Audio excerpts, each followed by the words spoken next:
J'espère que vous allez bien, j'espère que vous vous portez bien. Je veux vous parler aujourd'hui d'une maladie.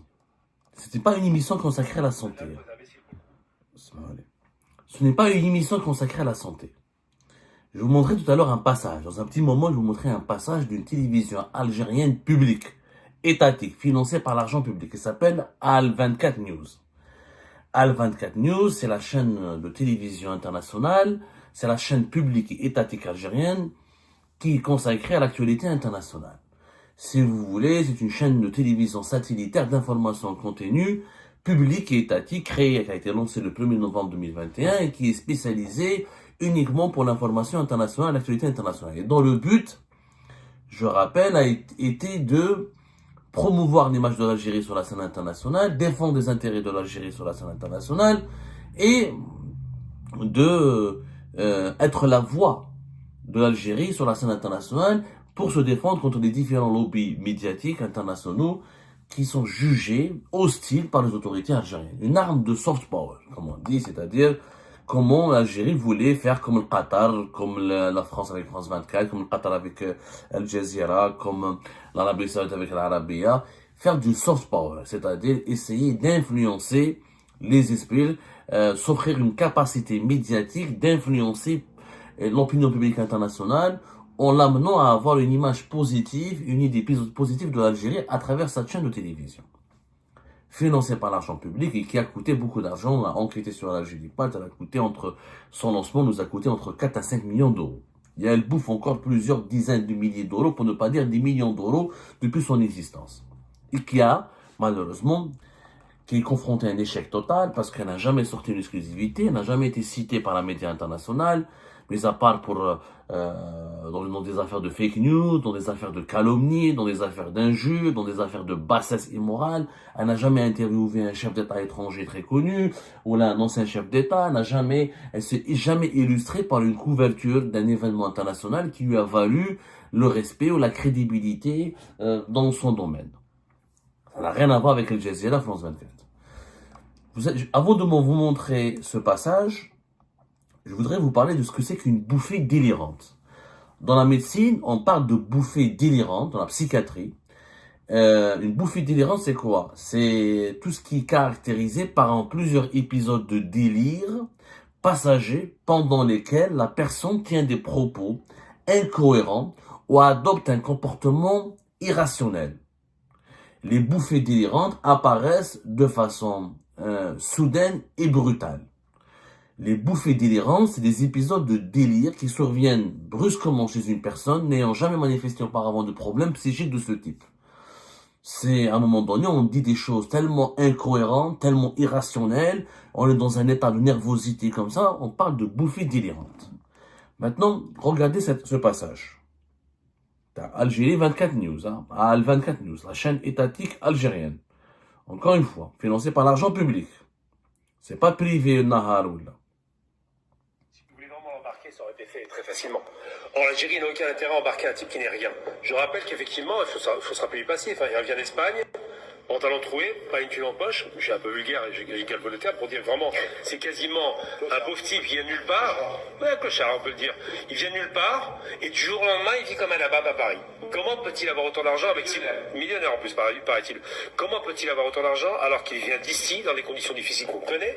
On serait tous millionnaires à ce moment-là. Non, il y a un vrai problème et il faut interroger l'État français par rapport à ses sources de revenus. Il faut interroger l'État français pour savoir qui le paye, pourquoi il est payé. Il faut interroger sur cette question de se faire embarquer dans une forêt. Moi, ça me rappelle les trucs de voyoucratie que j'ai connus quand j'étais plus jeune, où pour faire un coup de pression à un type qui nous devait de l'argent, souvent dans la drogue d'ailleurs, eh bien, on l'isolait, on lui faisait peur, 2-3 tartes et puis après on le lâchait. Ça ressemble à ça. Et aujourd'hui, on a un type qui nous sert le même scénario et un an plus tard, il débarque et là, je suis la victime. Ça va 5 minutes. D'abord, je dis et répète, et je répétais toujours, il n'est rien. Il faut être un peu sérieux. On connaît son nom, il est marrant sur les médias, sur les réseaux sociaux, mais il est rien, c'est pas un enjeu national. Donc de faire croire que l'Algérie descend aussi bas que l'a fait une époque française quand ils ont assassiné le pauvre Ben Barka, mais là c'est plus sérieux, de faire croire que l'Algérie fait ça pour un type qui n'a rien du tout, je suis pas d'accord. Donc je pense qu'on doit interroger ses revenus, ses sources de revenus, qui le paye, comment il réussit à vivre avec un train de vie aussi élevé, sachant que c'est un Khoroto qui débarque d'ici. Je charrie un petit peu, mais sachant que c'est simplement un Harag. C'est pas un type sérieux qui se présente comme opposant. Voilà, donc c'était un passage d'une émission qui a été diffusée récemment par la chaîne publique Algérie 24 News. C'est un passage d'une minute 30 d'un intervenant d'une émission qui affirme que Ahmed Dezat n'est rien, c'est pas un enjeu national, que c'est un clochard, que c'est un harag, qu'il est marrant sur les réseaux sociaux, que l'Algérie ne va jamais descendre aussi bas pour l'assassiner, c'est une affaire vide, etc. Et qu'il est millionnaire à Paris, que l'État français devrait plutôt s'intéresser à ses sources de revenus et comment il vit comme un nabab, comment il arrive à vivre comme un millionnaire. Donc selon l'information, selon Alger 24 News, ou selon cette chaîne de télévision étatique algérienne, Al 24 News plutôt, ML2Z serait maintenant millionnaire. Et prenez ce passage et comparez-le à la définition de bouffie délirante. Je répète cette définition de bouffie délirante, plusieurs épisodes de délire passager pendant lesquels la personne tient des propos incohérents ou adopte un comportement irrationnel. Alors, je préfère vous le réécouter une dernière fois et je vous donne la réponse, le commentaire. Que bon, ils prennent un peu les Algériens pour des imbéciles pour le coup. Si vous voulez vraiment l'embarquer, ça aurait été fait très facilement. Or, l'Algérie n'a aucun intérêt à embarquer un type qui n'est rien. Je rappelle qu'effectivement, il faut se rappeler du passif. Il revient d'Espagne, pantalon troué, pas une thune en poche. Je suis un peu vulgaire et j'ai calculé le terme pour dire vraiment, c'est quasiment un pauvre type qui vient nulle part. Ouais, clochard, on peut le dire. Il vient nulle part et du jour au lendemain, il vit comme un nabab à Paris. Comment peut-il avoir autant d'argent avec 6 millionnaires en plus, paraît-il. Comment peut-il avoir autant d'argent alors qu'il vient d'ici, dans des conditions difficiles qu'on connaît? On serait tous millionnaires à ce moment-là. Non, il y a un vrai problème et il faut interroger l'État français par rapport à ses sources de revenus. Il faut interroger l'État français pour savoir qui le paye, pourquoi il est payé. Il faut interroger sur cette question de se faire embarquer dans une forêt. Moi, ça me rappelle les trucs de voyoucratie que j'ai connu quand j'étais plus jeune, où pour faire un coup de pression à un type qui nous devait de l'argent, souvent dans la drogue d'ailleurs, eh bien, on l'isolait, on lui faisait peur, 2-3 tartes et puis après on le lâchait. Ça ressemble à ça. Et aujourd'hui, on a un type qui nous sert le même scénario et un an plus tard, il débarque et là, je suis la victime. Ça va 5 minutes. D'abord, je dis et répète, et je répéterai toujours, il n'est rien. Il faut être un peu sérieux. On connaît son nom, il est marrant sur les médias, sur les réseaux sociaux, mais il est rien, c'est pas un enjeu national.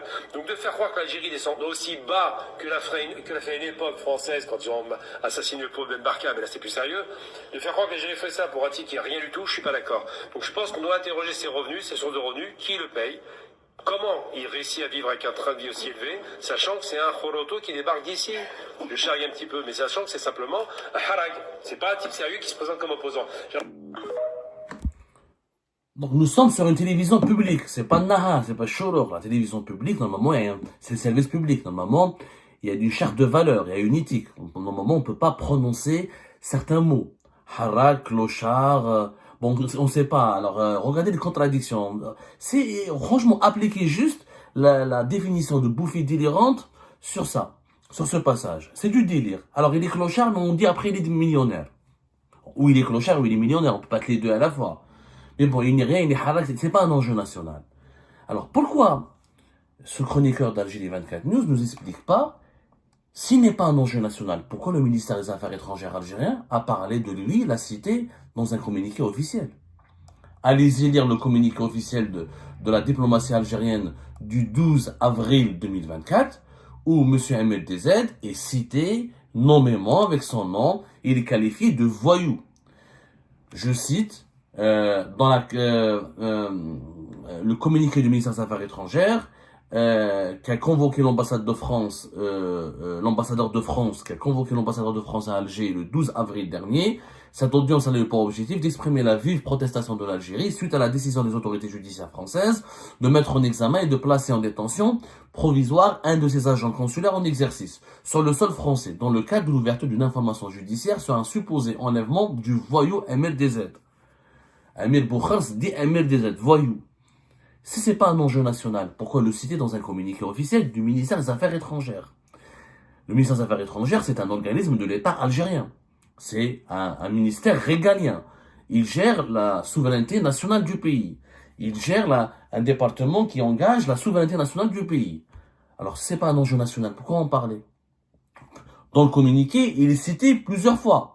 Après l'avoir qualifié de voyou, on le qualifie plus tard d'énergumène, on le qualifie plus de nervi, voilà, le nervi utilisé comme levain de cette nouvelle action préméditée, un voyou comme elle a été utilisée comme nouvel étendard de la Falcon anti-Alger, il a été cité 3 à 4 reprises.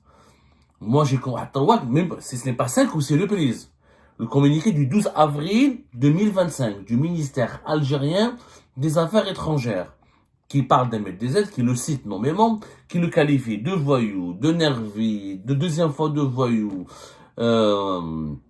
d'énergumène, énergumène. Si c'est pas un enjeu national, pourquoi en parler? Regardez les contradictions, les incohérences. Moi, j'aurais été d'accord avec ce commentaire de Algérie 24 News. Si vraiment le ministère des Affaires étrangères n'avait pas adopté cette communiqué-là, n'aurait pas parlé d'MLDZ dans son communiqué, j'aurais dit, c'est bizarre, qui fait, c'est vrai, comment un État va éliminer un blogueur. Ça paraît quand même incroyable. Mais qu'est-ce qui nous permet, qu'est-ce qui pousse tout le monde à douter de l'État algérien? Qu'est-ce qui pousse tout le monde à douter du pouvoir? Parce qu'un État ne fait pas ça. Un État structuré, d'abord un État digne de ce nom, ne parle pas comme ça. Ni dans ses télévisions qui lui sont rattachées, dans ses médias qui lui sont rattachés, comme un média public, ni dans son communiqué officiel du ministère des Affaires étrangères. Un vrai État ne parle pas de voyous, de nervis, d'énergumènes. Il parle pas comme ça. Aucun État, j'ai très peu d'États avec leur appareil diplomatique, ne parle pas comme ça. Il y a que les pouvoirs corrompus, les pouvoirs qui sont eux-mêmes voyous qui parlent comme ça. Donc déjà, quand on dénonce le voyou, il faudrait qu'on soit pas soi-même voyou. Parce que quand on parle comme un voyou, on peut pas dénoncer les voyous. Déjà, c'est anormal. Déjà, c'est irrationnel. Donc déjà, il y a du délire. C'est un véritable délire. Donc, c'est pas un enjeu national, mais l'Algérie elle confirme qu'elle a lancé contre lui 7 ou 9 mandats d'arrêt internationaux.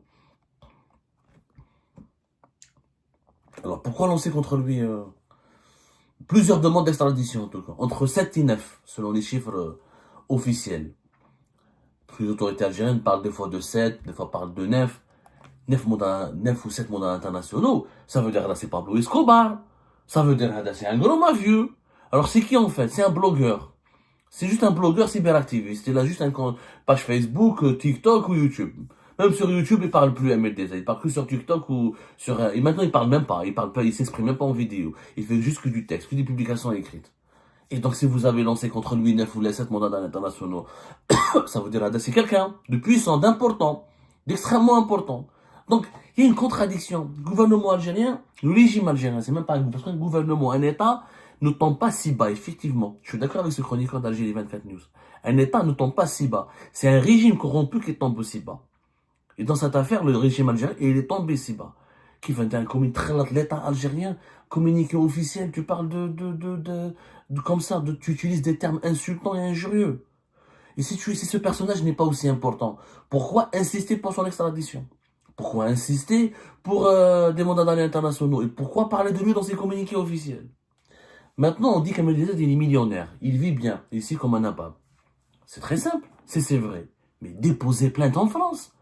Qu'est-ce qui empêche l'ambassade d'Algérie ou les autorités françaises ou des associations proches du gouvernement, du régime algérien ou la Grande Mosquée de Paris ou des associations ou des partisans du pouvoir algérien, ils peuvent saisir le fisc français, ils peuvent saisir la justice française et déposer plainte contre MLDZ pour évasion fiscale, pour enrichissement illicite, et on pourrait demander des explications à MLDZ s'il est riche, comme ils le disent. Alors on comprend pas, c'est un clochard, mais il est riche, il est millionnaire à la fois.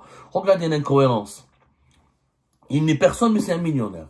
Donc s'il vivait comme millionnaire, ou il déclare ses impôts en France, et c'est légal, il faut savoir que c'est pas illégal d'être millionnaire en France. C'est illégal, d'ailleurs, ce n'est pas illégal dans n'importe quel pays à travers le monde. Dans la majorité des pays civilisés, on peut s'enrichir et on peut vivre comme millionnaire. À condition que cet argent soit légal, pas opaque et honnêtement gagné. Maintenant, on dit que Ahmadinejad, il a beaucoup d'argent qu'il est malhonnête. Déposez plainte contre lui. C'est tout, que les juges demandaient des enquêtes sur lui.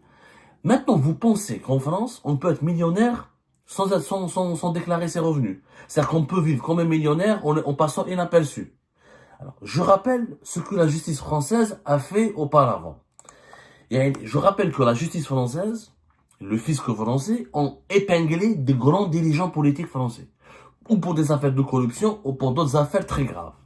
En 2011, Jacques Chirac a été condamné. Jacques Chirac, qui était chef d'État, était le premier chef d'État français qui a été condamné en justice pour détournement de fonds et abus de confiance. détournement de fonds, c'est très proche de la corruption et ça permet l'enrichissement illicite. En 2018, un ministre français qui est en gouvernement qui s'appelait Jérôme Cahuzac a été condamné pour fraude fiscale. C'était le ministre du budget. En 2010, Patrick et Isabelle Balkany, des maires d'une importante ville à Paris qui s'appelle Levallois-Perret. C'est l'une des villes les plus riches et les plus prestigieuses de Paris. Ils ont été condamnés pour fraude fiscale à 3 ans de prison ferme. En 2020, François Fillon, ancien Premier ministre, condamné pour des emplois fictifs concernant sa femme. Georges Tron, 2021, secrétaire d'État chargé de la fonction publique, condamné pour viol et agression sexuelle en réunion. Nicolas Sarkozy, en 2021, il a été le premier chef d'État, le seul ancien chef d'État qui a été condamné à la prison ferme pour corruption et trafic d'influence et nous a mis un bracelet électronique. C'est-à-dire que la justice française, les autorités françaises, ont été intraitables avec leur propre président, avec leur propre ministre, avec leurs propres dirigeants, mais ils protègent MLDZ, un blogueur cyberactiviste algérien. Est-ce que vous pensez que c'est logique? Si vous pensez que MLDZ était millionnaire, et qu'il avait des signes d'enrichissement ostensibles, et qu'il était vraiment cacher ses revenus, et qu'il faisait du trafic, ou qu'il faisait de la corruption, faut que les autorités françaises l'auraient épargné. Franchement, vous pensez que moi, ou n'importe quel opposant algérien en France, on est au-dessus des lois? Moi, j'ai eu des dizaines de procès en France.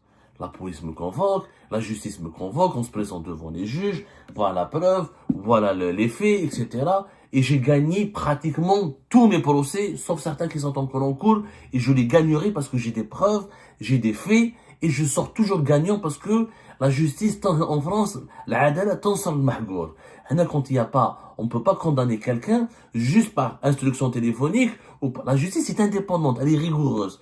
Vous dites qu'il est coupable d'un crime, où sont les preuves? Il n'y a pas de preuves, il n'y a pas de crime. Donc, présomption d'innocence, donc il est innocent. Donc je ne comprends pas cet acharnement. Télévision publique, financée par l'argent de l'État. À dire Algérie 24 News, c'est la vitrine de l'État algérien à l'étranger. C'est l'image de l'État algérien à l'étranger. C'est complètement grave ce qui est en train de se passer. C'est extrêmement grave de telles prises de position, de tels propos délirants. On parle de délire. L'Algérie d'aujourd'hui nage dans le délire. Et malheureusement, on prend des chroniqueurs comme ça, du jour au lendemain, on les utilise, on les paye un peu, et ils prononcent des propos extrêmement graves sur des plateaux de télévision. C'est pas comme ça. Ça, c'est des républiques bananières, couscoussières. Un État sérieux et structuré, il ne mélange pas, il ne se rabaisse pas. Un bloqueur cyberactiviste. Il y a des soupçons de corruption, d'enrichissement illicite, d'évasion fiscale. Qui est la justice, qui est le fisc? D'anciens présidents n'ont pas échappé au contrôle. Un blogueur cyberactiviste va échapper au contrôle. Élevez le niveau. Vous utilisez l'État algérien, vous utilisez l'argent public des Algériennes et des Algériens pour verser dans l'insulte, la diffamation, pour descendre aussi bas dans l'immoralité. C'est tout simplement une humiliation inacceptable qui est infligée à notre pays.